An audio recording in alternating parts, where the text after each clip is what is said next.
Without doubt, Lyon at Old Trafford is Manchester United's biggest game of the season. Win, and we're 3 games away from playing Champions League football next season. Lose, and it's this season over. End the conversation. Let's run through all the team news from Ruben Amorim, the latest on the squad, our starting 11 prediction, and of course, our match prediction. Let's go. So, we finally come to the biggest game of the season so far. Man United hosting Lyon at Old Trafford. What's your prediction? All right, get it in the comments straight away. 2-2 in the away leg. We should have won. Onana threw it in his own net. I'm going to run through the team news, who's been training, who isn't training. I'm going to then run through the team who faced Newcastle and the changes I think that Amorim will be making. And spoiler alert, I think he'll definitely be making changes. Let's get into it because this game's huge, man. It's huge in the context that it can change the trajectory of Amorim's first year or two at the club. Just being in the Champions League next year, the extra money that will give us, what we'll be able to do this summer. We lose on Thursday, season's over. We've got 6 games left in the league, and they're all dead rubbers. Win, and we're 3 games away from the Champions League. Now, team news. This is who is at training, well, who isn't at training. You've got confirmation there that no Xerxes, no Delict or Aiden Heaven, who's had a little minor setback. So that's bad news for Aiden Heaven. He was on the bench against Newcastle, didn't play. Also, some good news is that Ahmad is stepping up his recovery. He's out there, Carrington on his own, doing some light ball work, but he's on the grass. I think he'll be fit for the semi-final if we reach it. And it looks like Gabriel Bianchetti will be involved in the squad. Remember that Chido is not eligible for the Europa League.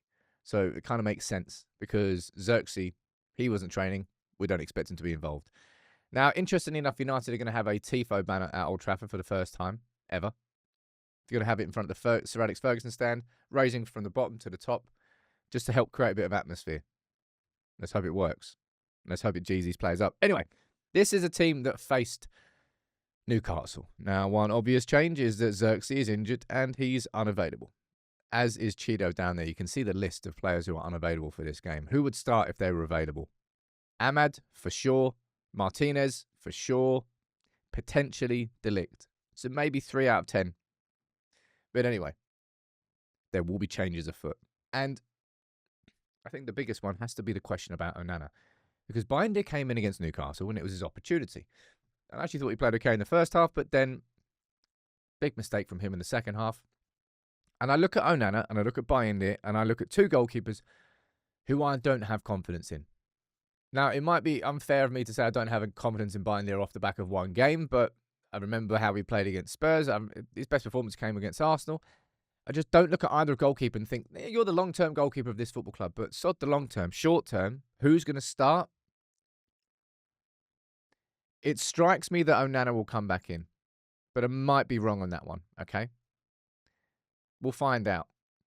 But I think Onana comes in, and I actually think Maguire's going to be a really important player for us.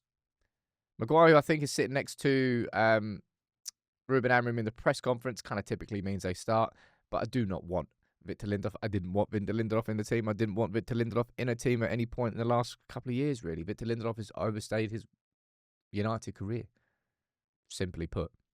Now, if Delict was fit, Delict might start, but it's Delict and Maguire kind of same. One of the things that's annoyed me a lot about Ruben Amorim so far, when it comes to the build-up structure, is what that central centre-back tends to do. Because what you normally see is kind of like Mazraoui and Yoro as the 2 wide centre-backs going there. You see one of the central midfielders kind of dropping deep, kind of making that sort of shape, whilst the wing-backs stay here. But Maguire can't play in that position. Delict can't play in that position. None of them can really receive that ball under pressure, and it's kind of a weakness that we've got inside this squad and inside that central centre-back profile. And I think it might be a problem again against Lyon. It's kind of been a problem all season, really.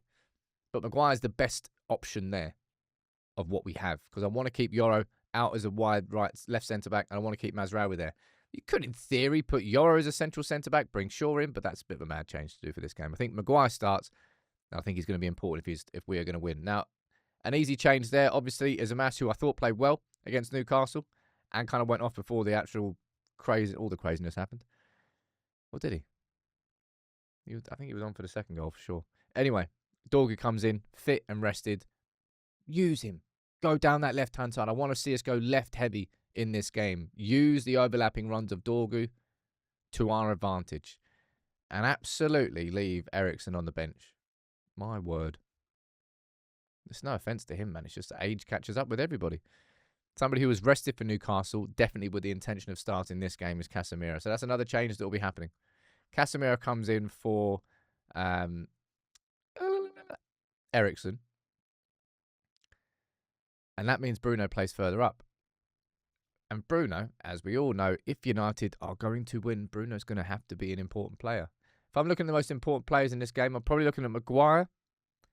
I'm looking at Bruno. And I'm looking at Hojlund. And I'll speak about Hojlund in a minute. In terms of whether or not they turn up, we'll speak about Hojlund.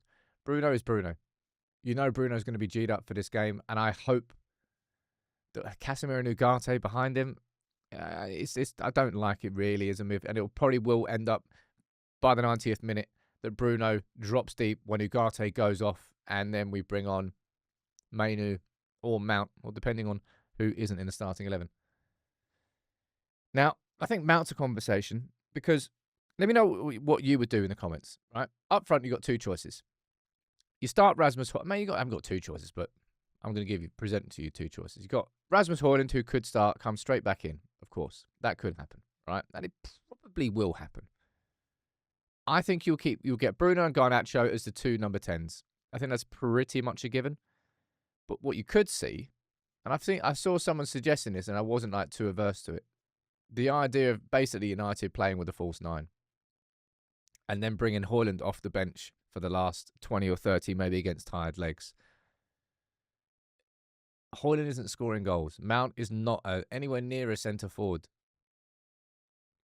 We're not really playing towards a centre forward. Even when we get to the cutbacks, we're cutting it back to the edge of the area rather than firing crosses in early to a striker who's running onto them.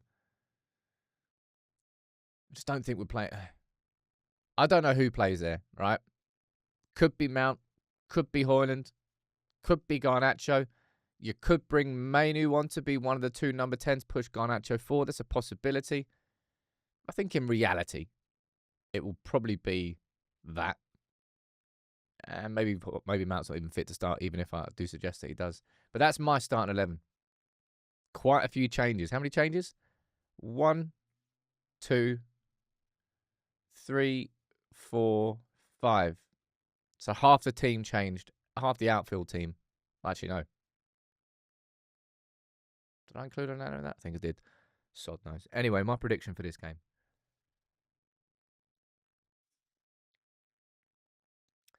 I think United should have won that game comfortably in that second half against Lyon. And we would. It wouldn't have been, maybe it wouldn't have been comfortable, but we would have won that game if Onana didn't throw it in his net.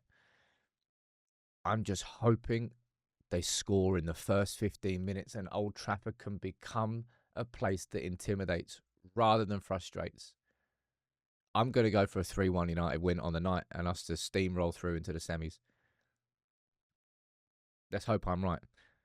Come on, Batale. You've been good to me. A pretty decent hit rate. It's a massive game for Amorim. It's a massive game for these players. And it's a massive game for Old Trafford in the context of our season. Hey, once upon a time, we were doing this in the Champions League semi-finals against Barcelona. It is what it is. We are where we are. But winning these next 3 games and getting Champions League football next season would be a big step for Amorim that changes the roadmap for next season. It's a huge one. What's your prediction? Let me know in the comments. Mine's a 3-1 win. See if I'm right.